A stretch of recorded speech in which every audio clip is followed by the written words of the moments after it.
તો બધા મિત્રોને ગુડ મોર્નિંગ અને જય દ્વારકાધીશ. જો ઘરનું કામ ચાલુ છે અને આપણે જવાનું છે બીજા ખેતરની તો ખાતર નાખવા. તો જો ટેક્ટર ઉપર ઘણી બધી ઠેલીઓ ભરી દીધી છે પાટા ઉપર.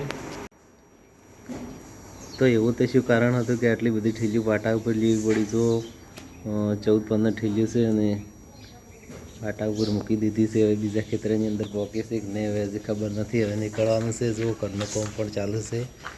જો અડધું પ્લાસ્ટર થઈ ગયું છે અને અડધું બાકી છે અને માલ બનાવી દીધો છે અને અંદર કામ ચાલી રહ્યું છે.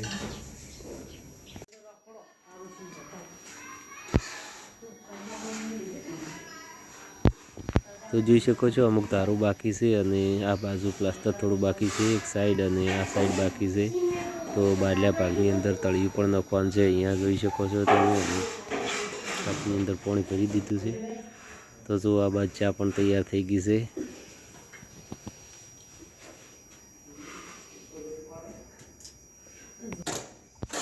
તો જો માલ પણ બની રહ્યો છે અને બીજા ખેતરની અંદર આપણે ખાતર નાખવા માટે જવાનું છે. ટ્રોલી પણ હાજર ન હતી એટલા માટે આટલી ઠેલીઓ પાટા ઉપર મૂકવી પડી છે. જોઈ શકો છો. તો ફરી મળીશું નવા વિડીયોની અંદર.